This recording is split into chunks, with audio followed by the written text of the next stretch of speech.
Om Swastiastu, selamat pagi sahabat sehat RS Unut. Saya Dr. I Gusti Ayu Indah Ardani, spesialis kedokteran jiwa, subspesialis anak dan remaja konsultan yang bertugas di Poliklinik Jiwa Rumah Sakit Unut.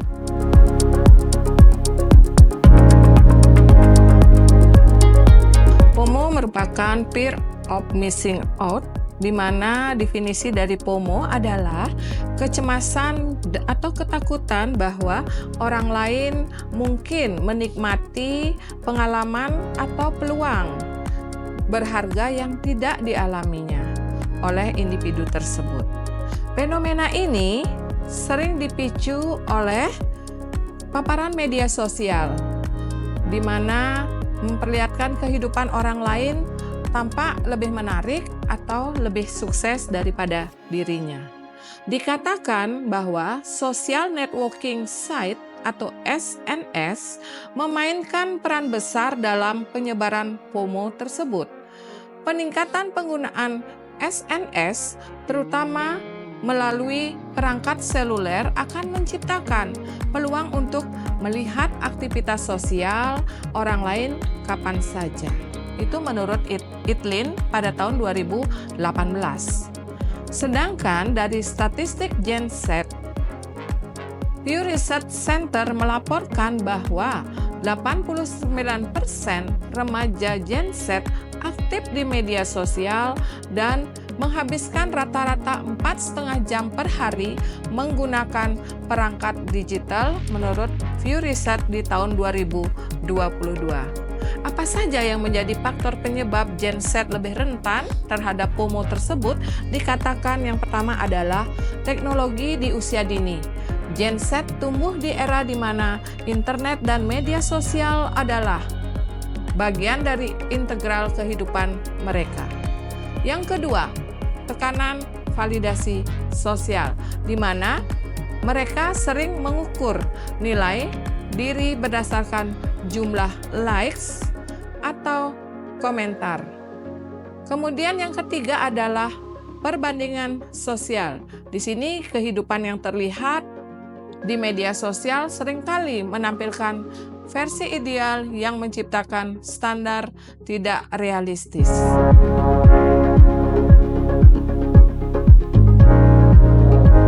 Itu akan dapat memengaruhi dari kesehatan mental seseorang. Di antaranya adalah gangguan kecemasan dan depresi. Studi Etai et al. Mengatakan bahwa hubungan positif antara FOMO dan tingkat kecemasan dan serta tingkat depresi.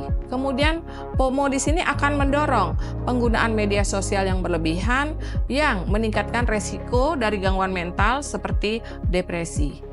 Sedangkan dari kesehatan emosional dikatakan FOMO sering dikaitkan dengan emosi negatif seperti rasa iri dan rasa rendah diri. Kemudian studi Obes et al. Mengatakan di mana bahwa FOMO itu berhubungan dengan stres yang dihasilkan dan interaksi sosial yang tidak terpenuhi. Juga akan mempengaruhi hubungan sosial. Ini ada dua, yaitu gangguan hubungan nyata, di mana orang yang terlalu fokus pada hubungan digital dapat kehilangan keintiman dalam hubungan langsung. Sedangkan yang berikutnya adalah kualitas hubungan akan menurun. Suatu studi menunjukkan bahwa hubungan yang dibangun di media sosial akan sering lebih dangkal dibandingkan hubungan di dunia nyata, menurut Rear et al. Pada tahun 2019.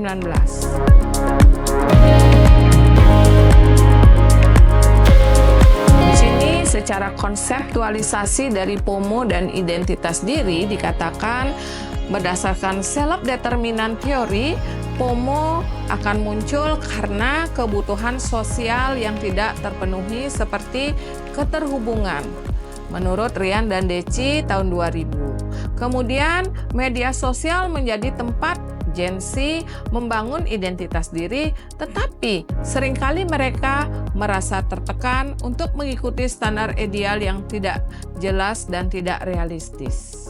Sedangkan dari beberapa data pendukung dari studi Beckwell et al. Menemukan bahwa FOMO di sini memiliki hubungan atau korelasi positif dengan neuroticism. yang sering dikaitkan dengan perasaan tidak puas terhadap identitas diri. Sedangkan FOMO juga berkolerasi dengan narsisme, di mana individu menggunakan SNS untuk mendapatkan validasi eksternal menurut Casale et al. Di tahun 2016.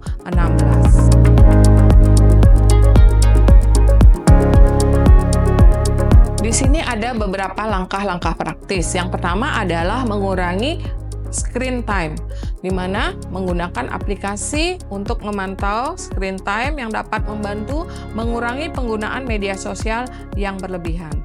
Berikutnya, suatu studi membuktikan bahwa membatasi screen time atau waktu layar hingga 30 menit sehari akan dapat mengurangi gejala kecemasan dan depresi secara signifikan, menurut Dempsey et al. Pada tahun 2019. Kemudian yang kedua, kita bisa mempraktekkan mindfulness. Di sini kita melakukan latihan mindfulness yang dapat membantu individu lebih fokus pada pengalaman saat ini dan mengurangi rasa iri terhadap kehidupan orang lain. Yang ketiga adalah membangun hubungan nyata. Di sini kita fokus pada hubungan langsung daripada interaksi digital untuk meningkatkan rasa koneksi emosional menurut Sherman et al. Di tahun 2016. Kemudian yang terakhir adalah tetapkan batasan digital. Di sini matikan notifikasi atau gunakan mode fokus untuk mengurangi gangguan dari NSS tersebut menurut Pitts et al. Di tahun 2019.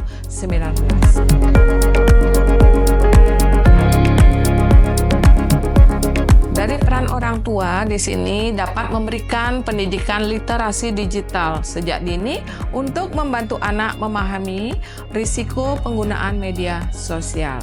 Yang di suatu studi menunjukkan bahwa dukungan emosional orang tua dapat mengurangi risiko depresi pada remaja hingga 30% menurut Etai et al. Di tahun 2019.